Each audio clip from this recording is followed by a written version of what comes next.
Oke semuanya ya. Iya Ibu.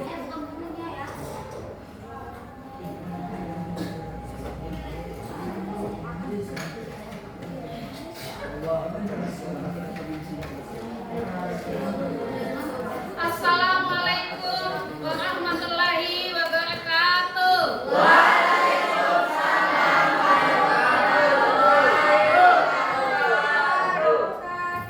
Selamat pagi semuanya. Oke, sebelum kita memulai pembelajaran, mari kita sama-sama berdoa ya.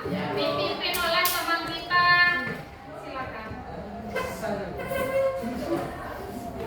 Maris sudah jatuh di belakang Maris. Duduk siap. Siap. Sebelum kita belajar, marilah kita berdoa dalam hati yang benar.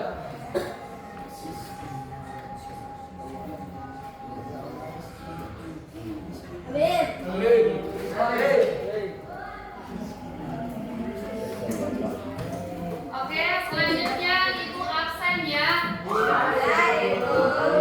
Ada yang nggak hadir hari ini?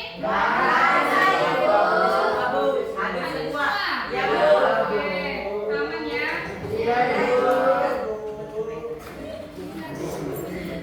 Oke.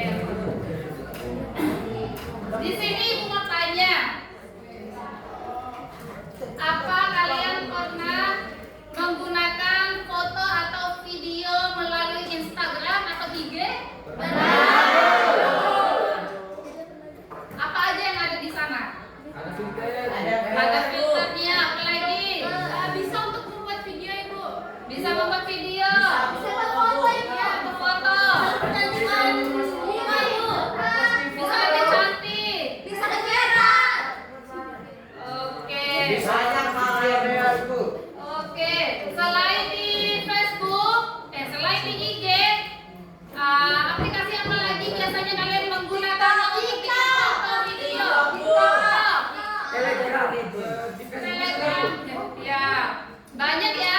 Nah, kalian sadar nggak kalau itu sebenarnya adalah aplikasi AI, bisa membuat kita lebih cantik.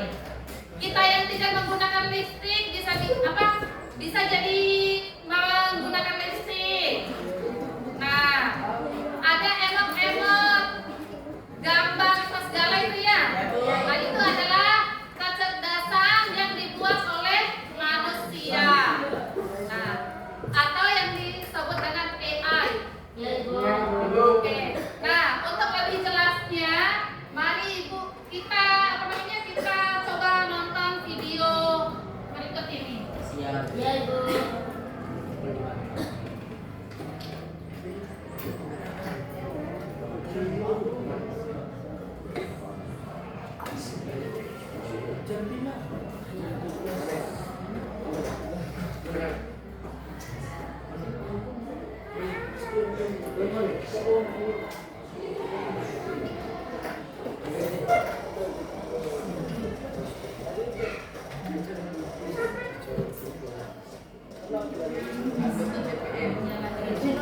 Dulu ya, Ibu nyalain dulu.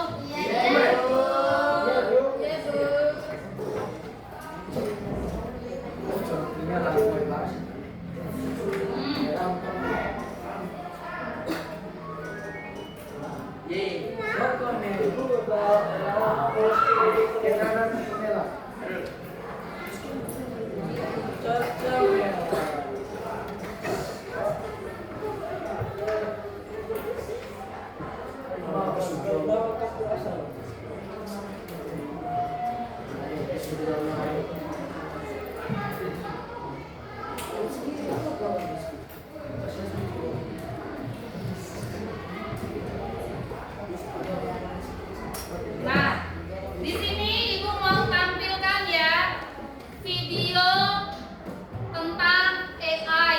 Tadi kan kalian sudah menyebutkan aplikasi-aplikasi yang bisa kalian gunakan untuk mengubah tampilan kalian, baik itu mempercantik, mengubah misalnya kalian menjadi ada emot kucing, kelinci apa segala, itu adalah salah satu kegunaan aplikasi AI. Nah, apa itu aplikasi AI?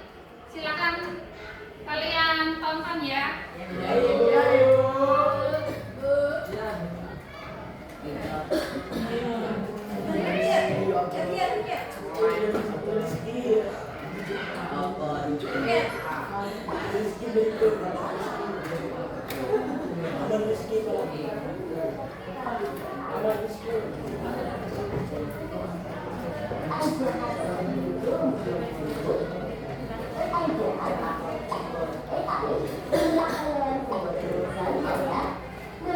sebenarnya AI sudah merupakan kenyataan dalam kehidupan sehari-hari kita.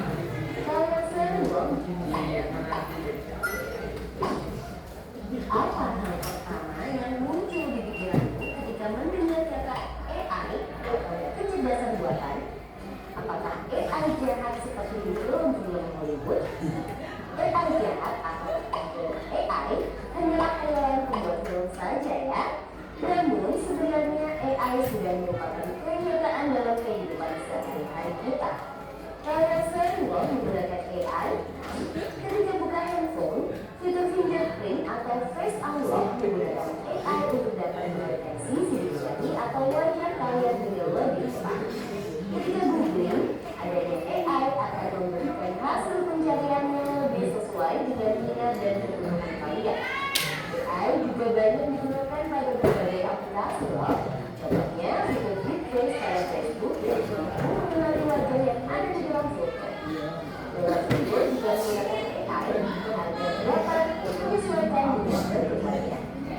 Kalau kalian terbiasa nonton atau like konten K-pop misalnya, akan muncul rekomendasi konten yang banyak jauh-jauh dari situ. Bukan hanya di media sosial, rekomendasi musik atau film di aplikasi streaming, bukan hanya pada e-commerce, rekomendasi dari virtual assistant, Google Assistant atau Siri juga menggunakan AI untuk mempelajari dan menyesuaikan dengan aktivitas yang biasa kalian lakukan. AI juga ada pada Google Maps untuk menganalisis rute yang paling cepat dan perkiraan waktu yang dibutuhkan. Pada game online, AI dipakai untuk mengendalikan permainan bot dan membuat karakter serta grafis permainan menjadi lebih unik dan realistis.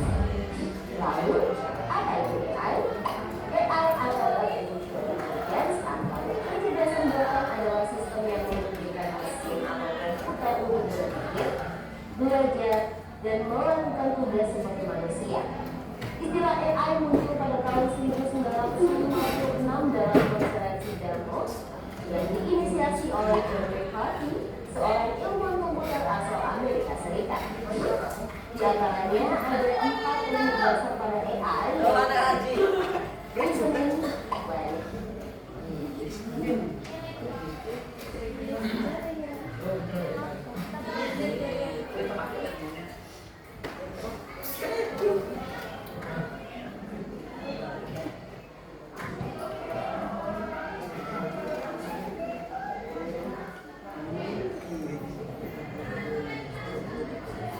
Coba dipahami ya videonya, nanti ibu akan tanyakan kembali.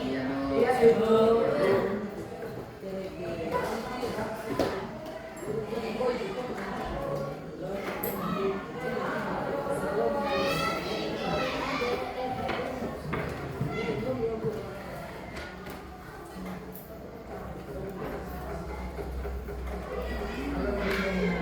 Seorang ilmuwan komputer asal Amerika Serikat.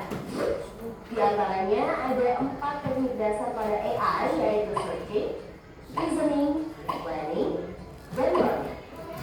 Searching adalah teknik menemukan langkah-langkah yang sistematis untuk mencapai suatu tujuan atau solusi. Contohnya AI pada Google Maps. Reasoning adalah teknik menarik kesimpulan berdasarkan fakta-fakta yang ada. Contohnya AI pada aplikasi pendiagnosa penyakit. Planning adalah teknik memecah masalah kompleks ke dalam sejumlah operasi yang lebih sederhana.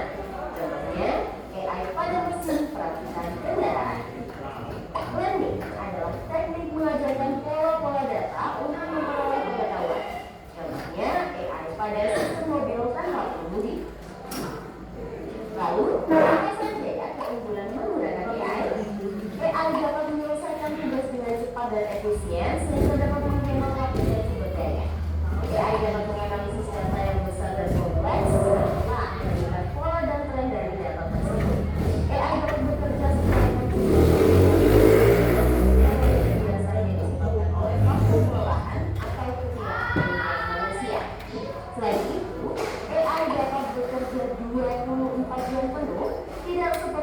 manusia yang terbatas. Sebaliknya, apa resiko menggunakan AI? AI membutuhkan data yang besar dan berkualitas tinggi untuk belajar dan beroperasi secara optimal. Kualitas data yang buruk dapat memunculkan hasil yang tidak akurat. Lalu, analisa atau rekomendasi yang diberikan oleh AI juga akan mengandung bias pada data yang diberikan kepadanya. Contohnya, jika data yang diberikan pada AI kebanyakan berasal dari pasien lelaki, maka analisa penyakit yang diberikan AI akan lebih sesuai untuk kondisi pasien laki-laki dibanding pasien perempuan. Selain itu, ada juga resiko keamanan privasi. AI dapat merekam informasi pribadi dan segala aktivitas di dunia online. Data-data tersebut dapat disalahgunakan untuk tindakan kejahatan. AI memberikan kemudahan dan dapat melakukan pekerjaan manusia. Namun, kemudahan ini dapat memicu sifat malas dan serba bisa. Selain itu, orang bisa saja kehilangan pekerjaan karena digantikan oleh AI. Contohnya, pekerjaan customer service yang mulai digantikan oleh AI. Selain digunakan dalam kehidupan sehari-hari, AI juga dimanfaatkan dalam berbagai bidang. Di bidang kesehatan, AI dapat digunakan untuk membantu dokter membuat jadwal temu, mendiagnosis awal penyakit, mendedikasikan obat atau terapi tertentu. Di bidang keamanan, AI menggunakan drone kamera untuk mendeteksi adanya aktivitas yang mencurigakan. AI juga digunakan dalam keamanan cyber untuk mendeteksi serangan di dunia maya. Di bidang keuangan, AI digunakan untuk menganalisiskan pasar, memprediksi perubahan, dan mengelola risiko investasi. AI juga dapat membantu dalam mendeteksi transaksi keuangan yang mencurigakan. Di bidang bisnis, AI digunakan untuk menargetkan iklan yang lebih spesifik dan personal, serta menjawab pertanyaan dan menerima keluhan konsumen. Di bidang otomotif, AI digunakan pada mobil untuk mengenali rute dan menghindari tabrakan. Mobil otomotif juga menggunakan AI agar proses produksi menjadi lebih efisien dan terjamin kualitasnya. Di bidang logistik, AI dapat merencanakan rute pengiriman yang paling efektif sehingga mengurangi biaya operasional dan waktu tempuh. Di bidang pertanian, AI digunakan dalam memantau kondisi tanaman, mengendalikan hama dan penyakit tanaman, serta memprediksi hasil panen. Di bidang lingkungan, AI digunakan dalam menganalisis data sensor dan infrasatelit untuk memantau perubahan iklim dan lingkungan. Bagaimana dengan penggunaan AI di bidang pendidikan? AI dapat membantu memantau kemajuan mahasiswa dan merekomendasikan materi atau penilaian yang sesuai dengan kompetensi, kebiasaan, dan minat siswa. Dengan begitu, proses belajar menjadi lebih bermakna dan tepat sasaran. Untuk bahas lebih lanjut mengenai AI di bidang pendidikan, simak video berikut ini. Wah, banyak banget ya manfaat dari AI. Meskipun begitu, teknologi AI akan memiliki batasan dan resiko. Jadi, kamu perlu paham hal ini agar bisa menggunakan AI secara kritis dan bijak. Teknologi AI apa nih yang sudah pernah kalian gunakan? Kira-kira kalian ada ide mau mengembangkan AI yang seperti apa? Yuk, tulis pengalaman dan idemu di kolom komentar. Oke, apakah kalian sudah menyimaknya? Sudah, Bu. Setelah kalian menonton video itu, apa yang bisa kalian simpulkan mengenai AI? Apa itu AI? Aplikasi kecerdasan buatan. Oke, aplikasi kecerdasan buatan. Buatan siapa? Buatan manusia. Manusia. Oke. Nah, apa kelebihan AI? Dapat menyelesaikan tugas dengan mudah. Dapat menyelesaikan tugas dengan mudah. Yang lainnya? Lebih efisien. Apa lagi? Membantu pekerjaan manusia. Masih banyak lainnya ya. Itu banyak manfaatnya. Oke, kalau kekurangannya, hasilnya tidak relevan, Ibu. Hasilnya tidak relevan. Kadang dia langsung menunjukkan hasil tapi tidak memberikan bagaimana bisa muncul hasil tersebut. Oke. Tidak seperti dengan manusia, Ibu, berbeda. Oke, ada perbedaannya. Kalian cara kerja manusia dan mesin ya. Nah, yang lain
kecepatan maupun keterbatasannya.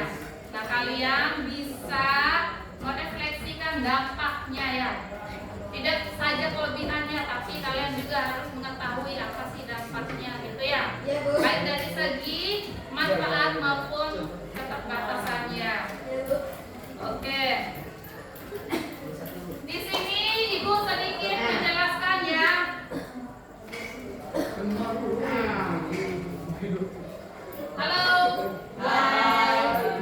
Nah, seperti yang Ibu jelaskan tadi dan seperti video yang telah kalian tonton, bahwa AI itu adalah bidang ilmu komputer yang bertujuan untuk membuat mesin pintar. Kadang pintar yaitu melebihi manusia, ya. Ya, Bu. Yaitu mesin yang bisa meniru kemampuan kognitif manusia seperti belajar, memecahkan masalah, dan mengambil keputusan. AI bekerja dengan memproses data dalam jumlah yang sangat besar untuk menemukan pola dan membuat prediksi. Kemampuan ini memungkinkan AI untuk melakukan tugas-tugas yang sebelumnya hanya bisa dilakukan oleh manusia, seperti mengenali wajah atau menerjemahkan bahasa. Mengenali wajah dan menerjemahkan bahasa. Nah, Ibu ulangi dan tegaskan lagi, apa sih mengenali wajah dan menerjemahkan bahasa itu? Kalian tahu nggak apa itu Google Lens? Pernah? Nah, itu adalah aplikasi AI yang bisa melacak dan memecahkan masalah kita melalui gambar ya. Nah, kalau untuk menerjemahkan bahasa itu kita bisa menggunakan ChatGPT atau aplikasi Translate, Ibu. Oke. Google Gemini AI pernah tahu? Tahu ya. Itulah yang dimaksud dengan pengenalan wajah atau menerjemahkan bahasa. Nah, selanjutnya penerapan AI dalam kehidupan sehari-hari. Ya. Bagaimana sih penerapan AI dalam kehidupan kita ini? Nah, kita sering berinteraksi dengan AI tanpa kita sadari. Contohnya adalah filter wajah di media sosial. Tentunya kalian pernah menggunakan IG. Kalian pilih filter ini. Oh, ini lebih ke smoky. Bibirnya coklat, matanya coklat, glowing kayak gitu. Nah, ada lagi itu biasanya cewek, yang cowok santai aja ya. Yang cowok biasanya pakai emot apa? Emang Tumis. ada tato, Bu. Iya, pakai foto tato biasanya ya kalau yang cowok. Ya, Bu. Arun, Bu. Nah, Arun, Bu. Pakai kacamata, Bu. pakai kacamata grooming. Nah, itu adalah salah satu aplikasi AI ya. Pemanfaatannya. Selanjutnya, asisten suara seperti Siri atau Google Assistant yang bisa menjawab pertanyaan. Oke, dan sistem rekomendasi di Netflix atau YouTube yang menyarankan film atau video berdasarkan riwayat tontonan kita. Pernah nggak kalian menonton di YouTube nih, menonton film India? Nah, besoknya pas kita atau nantinya pas kita buka YouTube, tampilannya tuh film India lagi, yang tampilan yang banyak. Ya, Ibu. Terus pas kita cek HP adik kita atau ibu kita, yang muncul itu adalah filmnya Labubu misalnya. Kok yang muncul Labubu semua atau film anak-anak semua? Nah, ternyata AI itu bisa menerjemahkan apa yang sering kita buka ya.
Proses berpikir ini dilakukan sebelum mulai berangkat atau pemrograman.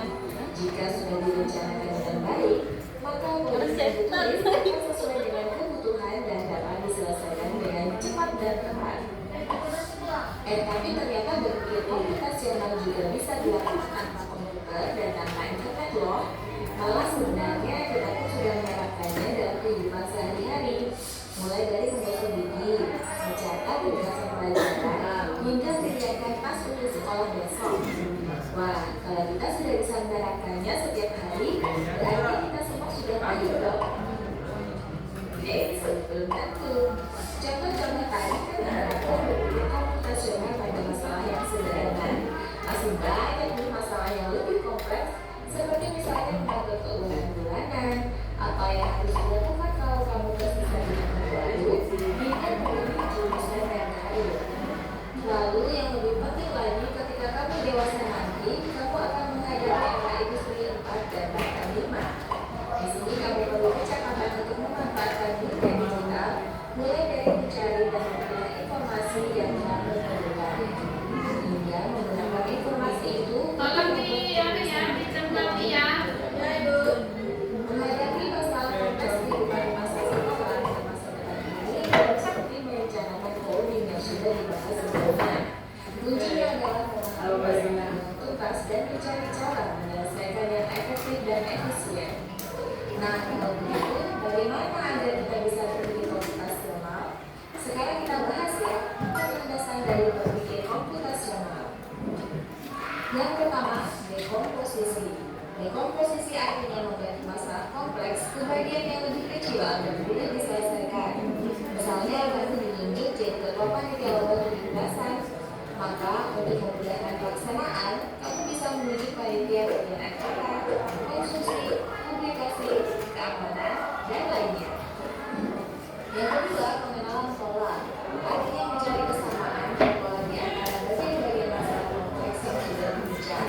Misalnya, kamu tidak terlibat dan tidak juga di rumah, maka kamu perlu bisa mengenali jumlah unit ayah, ibu, abang, adik, dan milik bersama seperti spray, tanduk, dan lainnya. Ini karena jumlah-jumlah itu perlu disimpan di tempat yang berbeda. Yang ketiga, abstraksi. Artinya fokus pada informasi yang penting saja, mengabaikan detail yang tidak diperlukan. Misalnya, kamu tidak menceritakan pengalamanmu berwisata ke luar kota. Contohnya, kamu mengalami banyak hal dari menghidupkan di bus, berfoto bersama, makan di restoran, menginap di hotel, hingga perjalanan pulang. Tapi nggak mungkin kan kamu ceritakan semua kejadian dengan detail pada teman-temanmu. Pasti mereka bosan kalau kelamaan. Jadi kamu harus memilih beberapa kejadian yang lain saja untuk menceritakan kepada teman. Yang terakhir, algoritma. Artinya langkah-langkah penyelesaian akan membuat aturan yang diikuti untuk menyelesaikan masalah. Misalnya kamu diberi daftar belanja di supermarket oleh ibu. Ada minyak goreng, telur, roti, sayur, dan kopi. Lalu kamu harus buru-buru karena ibu sudah mau memasak dengan minyak goreng itu. Nah, kalau seperti ini, satu cara yang efisien misalnya mulai dengan mengambil bahan yang paling mudah dimaksud, dan belanja yang paling mudah dimaksud. Nah, itu dia 4 landasan berpikir komputasional yang perlu diterapkan untuk memecahkan masalah yang kompleks. Lalu berikutnya, apakah ada cara untuk mengasah kemampuan berpikir komputasional? Tentu ada. Selain bisa coba kamu terapkan ke masalah sehari-harimu, kamu bisa juga latihan soal untuk mengasahnya. Misalnya, gurumu akan memberikan soal-soal computational thinking di mata pelajaran matematika, bahasa Indonesia, dan IPAS dalam kurikulum mereka. Selain itu, kamu bisa ikut tantangan bebas Indonesia juga. Yuk coba simak satu contoh soal computational thinking. Dalam bis dunia wisata, ada 3 kelompok anak yang akan diantarkan ke 3 tujuan berbeda. Bis berhenti pertama di restoran, lalu hotel, dan terakhir di museum. Hanya ada satu tempat yang koper di samping bis, yang hanya bisa dibuka dari satu pintu. Sopir bis indikator koper-koper pengiriman hingga mudah dikeluarkan. Bantu setiap bis menentukan urutan memasukkan koper-koper itu ke dalam kotak penyimpanan. Pertanyaan, koper kelompok anak yang mana yang dimasukkan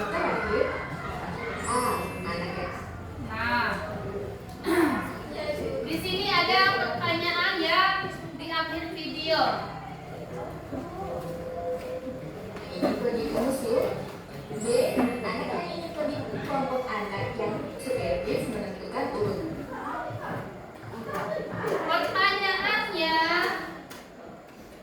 Kan memasukkan kotak. oke. Ada pertanyaan di akhir video. Dari soal ini pertanyaannya adalah apa namanya? Apa lagi? Koper itu ke dalam kotak. B. Anak yang Koper kelompok anak yang mana yang dimasukkan terakhir. Nah, jadi pertanyaannya adalah koper kelompok anak yang mana yang akan dimasukkan terakhir oleh supir busnya. Nah, dari soal ini ada yang bisa jawab nggak? Saya, Bu. Coba silakan. Yang B. Yang B, siapa itu? B. Jawab, jawab aja. Jangan yang B. Bentar. Pilih dua. Pilih dua. Langsung sebut aja. Ini yang pertama adalah rumah makan. Yang kedua apa itu? Hotel. Yang ketiga adalah museum. Nah, dari ketiga tempat ini, mana koper yang dimasukkan terakhir? Restoran, Ibu. Restoran? Ada yang lain? Museum. Museum. Yang lain? Museum. Restoran. Satu lagi.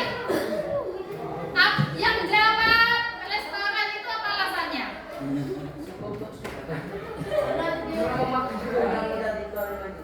Karena mudah dikeluarkan lagi. Iya. Kan di situ disuruh bantu supir bus menentukan urutan masukkan koper-koper itu ke dalam tempat penyimpanan. Sedangkan pertanyaannya Ibu, koper anak mana yang mendapatkan koper terakhir di museum, Ibu? Karena akan lembar yang terakhirnya kan di museum. Kita coba baca lagi soalnya. Contoh soal computational thinking. Dalam bus tadi wisata. Oke. Dalam bus tadi wisata ada 3 kelompok anak yang akan diantarkan ke 3 tujuan berbeda. Nah, halo Mbak Im. Jadi 3 kelompok anak ini ada 3 tujuannya ya. Ada yang ke restoran, ada yang ke hotel, dan ada yang ke museum. Hanya ada 1 tempat penyimpanan koper di samping bus yang hanya bisa dibuka 1 pintu. Jadi dalam bus itu cuma 1 tempat. 1 tempat di apa namanya, bagasi ya. Bagasi itu 1 tempat aja. Nah, supir bus ingin mengatur koper penumpang sehingga mudah dikeluarkan. Bantu supir bus menentukan urutan memasukkan koper ke dalam tempat penyimpanan supaya mudah dikeluarkan kembali. Koper mana yang akan dimasukkan di akhir ya? Yang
mengisikan komunikasi.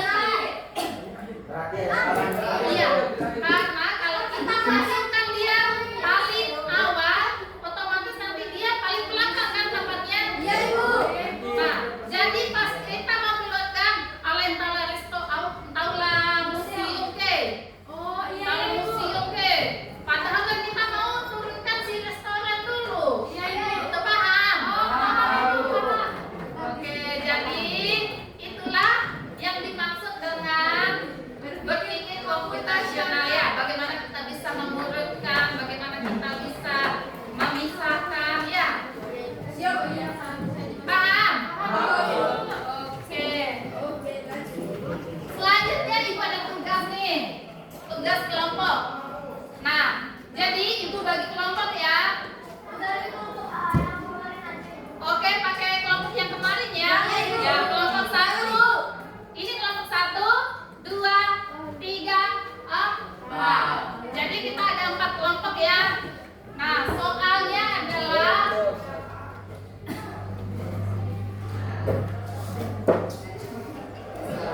Pelukku enak tidur.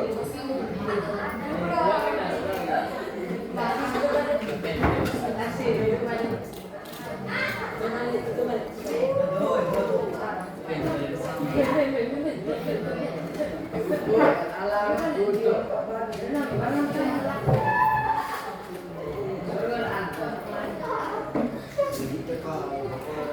oke, ini tugas kelompoknya. Coba perhatikan ke depan.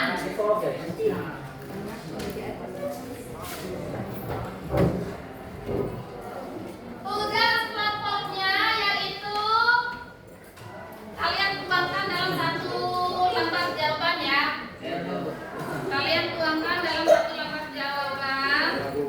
Nanti kalian akan presentasikan di depan. Mohon untuk kerjasamanya dan juga saling membantu ya. Jangan sampai yang satu kerja, yang satu duduk aja. Apa sih tugasnya? Nah, di sini kalian disuruh untuk memilih atau melingkari. Apa itu yang dimaksud dengan Google Lens, AI Text to Image, Generator, dan Chatbook? Apa itu? Aplikasi ya. Nah, dia adalah bagian dari aplikasi apa? Aplikasi AI. Nah,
Iya Ibu. Nah, silakan kalian gunakan Android kalian masing-masing ya. Ya Ibu.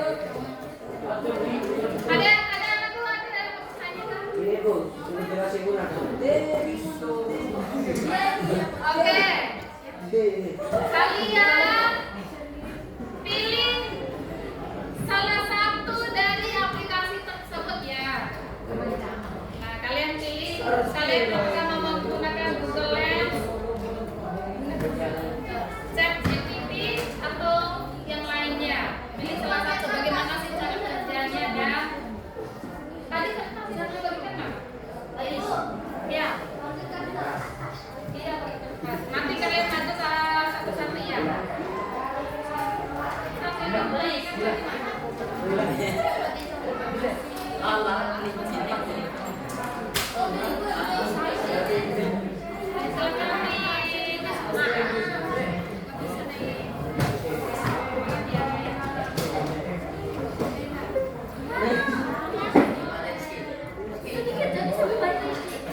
Bagi yang sudah boleh maju ke depan. Boleh berlanjut presentasi ke depan. Waktu juga.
Empat.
Oke,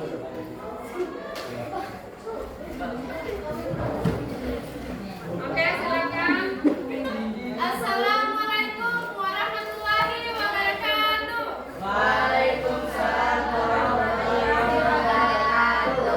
Yang lain tolong disimak. Kalau ada pertanyaan boleh diajukan ya. Iya, Ibu. Nah, kalian kalau ada pertanyaan siapkan jawaban. Iya, Bu. Silakan aja. Perkenalkan, kami dari kelompok 4 ingin mempresentasikan hasil kerja kelompok kami dari soal yang diberikan oleh Ibu. Perkenalkan, saya di sini Aira ini dan semua rekan-rekan saya. Perkenalkan, nama saya Winnie Widianti. Saya Nova. Saya Nanaila Afifah. Saya Susila Lawati. Saya Hadir Hussein. Saya Batin, Ahmad, Ramadan.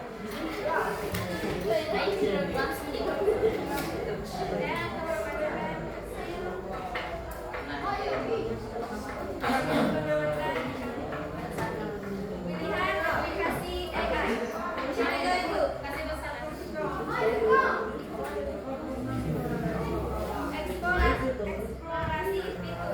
Saya mencoba meminta ChatGPT untuk merangkum isi sebuah artikel tentang perubahan iklim. Saya juga bertanya tentang resep masakan sederhana dan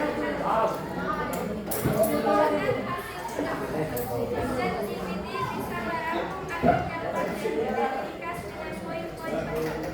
ChatGPT bisa memberikan masukan baru, menyampaikan bahan, cara masak, tips tambahan. ChatGPT tidak menampilkan gambar, hanya teks. 4. Lakukan refleksi kelebihan ChatGPT, membantu memproses informasi dalam bentuk teks dengan cepat, bisa menjawab pertanyaan di banyak bidang. Kekurangan tidak bisa mengintegrasi gambar atau objek secara langsung. Dibandingkan dengan Google Lens, ChatGPT lebih cocok untuk pengolahan informasi berbasis teks, visual.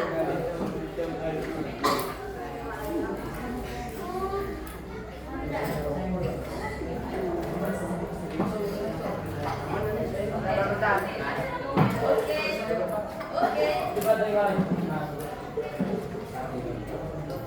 Uji coba tujuan mengetes kemampuan AI dengan kasus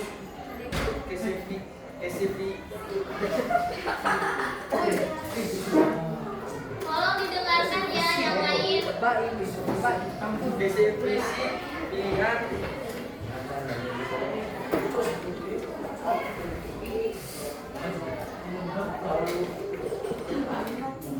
contoh kasus minta ChatGPT membuat rencana perjalanan liburan 3 hari 2 malam ke Bandung. Hasil pengamatan ChatGPT bisa memberikan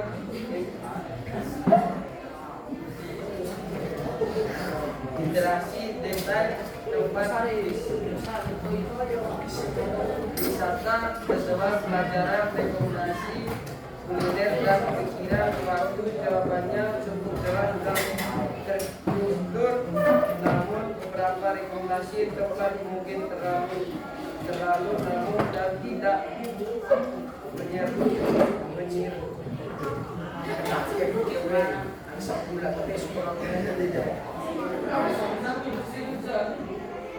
menyelesaikan harga masuk atau kondisi terbaru.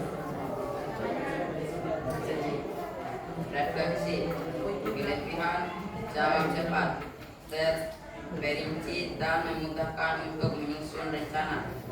Kekurangan, informasi terkadang belum update, misalnya harga tiket atau jam buka. Kesimpulan,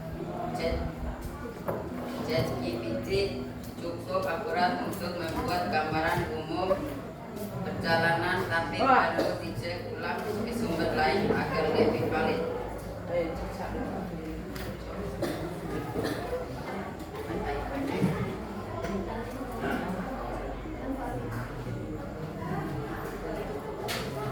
Langkah 3, pemecahan masalah. Tujuan.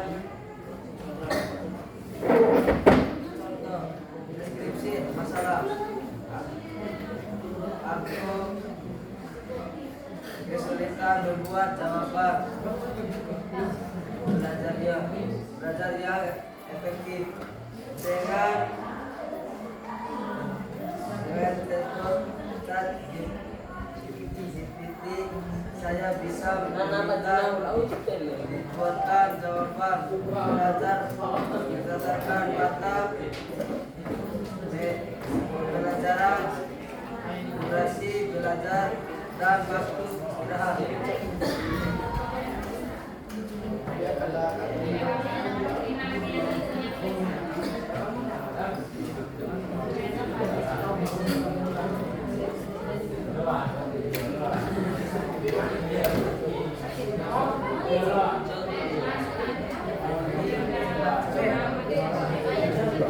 Satu, masukkan informasi.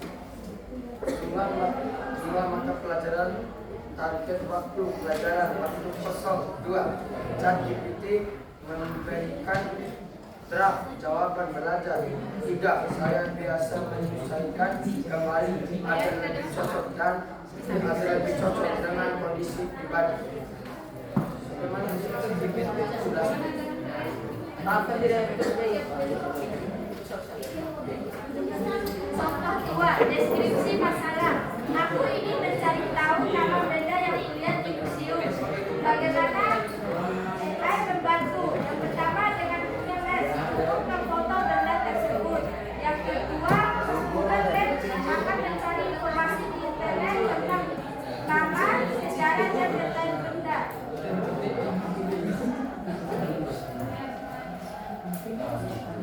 Contoh 3, deskripsi masalah. Aku butuh ilustrasi untuk presentasi, tapi tidak bisa menggambar. Bagian AI membantu. 1. Dengan AI text to image generator, saya bisa mengetik deskripsi gambar yang dibutuhkan. 2. AI akan membantu ilustrasi sesuai teks yang saya tulis. Langkah-langkahnya adalah 1. Mengetik prompt deskripsi gambar, misalnya seorang anak belajar di meja dengan buku dan laptop. 2. Generator membuat beberapa variasi gambar. 3. Memilih gambar terbaik untuk dipakai dan dipresentasi. ChatGPT untuk solusi berbasis teks atau informasi. Terus Google Lens untuk mengidentifikasi visual atau objek nyata. Text to image generator untuk menghasilkan gambar. Membantu. Bagaimana AI membantu masalah? 1. Menganalisis data cepat. 2. Memberi rekomendasi atau solusi. 3. Mengidentifikasi objek atau informasi visual. 4. Membuat konten. 5. Membantu efisiensi. Baik ya? Baik, apakah ada pertanyaan dari teman-teman? Ada. Nah, kalau tidak ada, saya di sini akan menutupnya. Lebih dan kurangnya kami mohon maaf dari presentasi kami ini. Semoga teman-teman bisa mendapatkan lagi untuk contoh untuk teman-teman.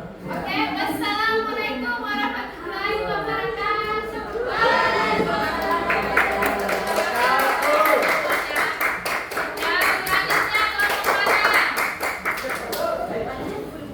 Ayo teman-teman.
Jangan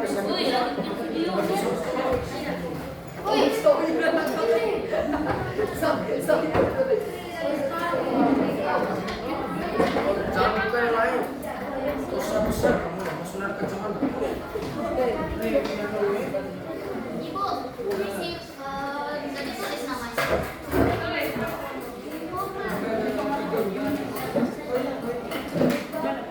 Halo, itu jadi nilai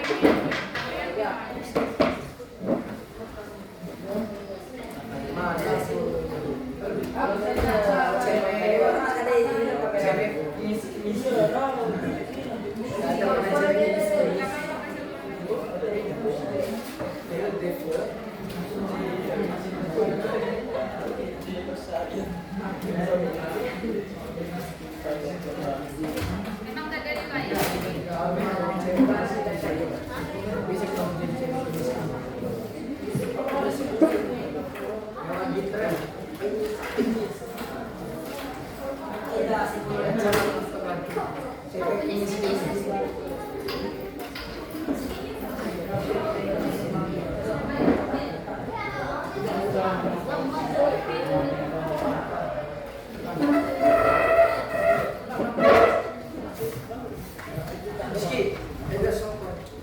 Oke, gak apa-apa.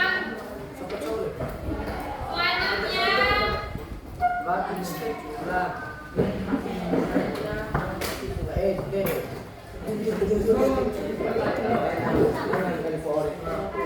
halo. Dari tugas kelompok yang kalian kerjakan itu ya, dapat kalian simpulkan.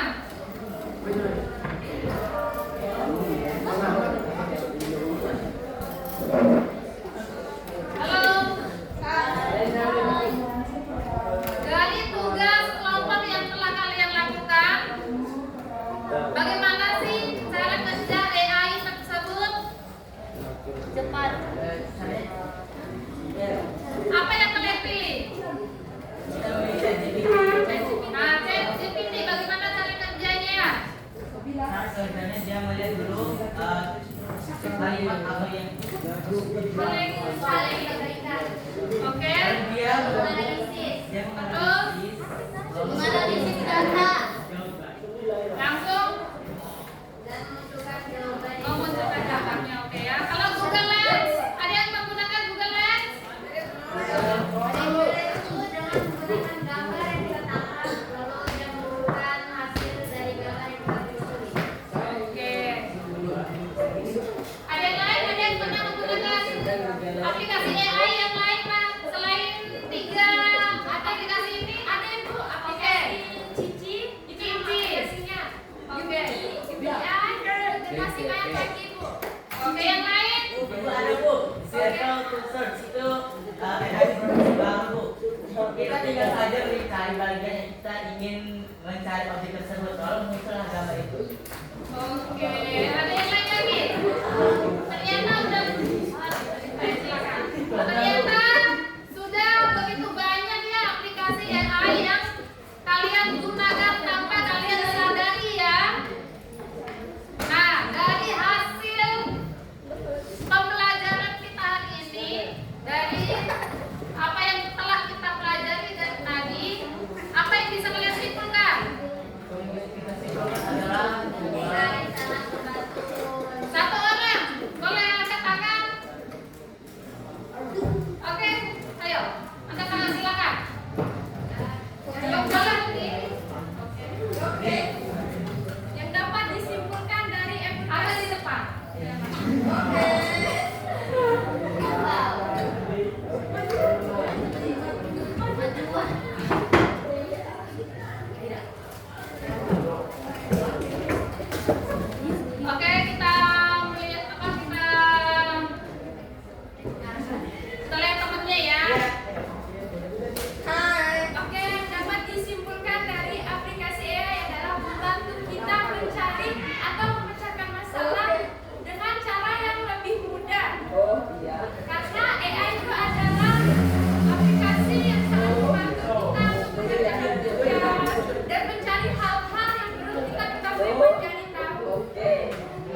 Ibu akan periksa ya tugasnya. Oh iya Ibu. Siap, Bu. Ada yang mau dipertanyakan dulu lagi? Udah paham semuanya? Paham ya Ibu? Oke.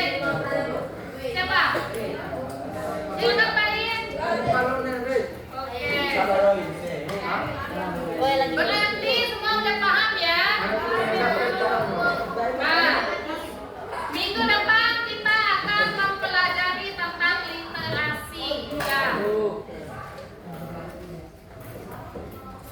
Sebelum kita menutup kegiatan ini, kita kembali berdoa ya. Yang dipimpin oleh salah satu teman kita. Ayo. Silakan.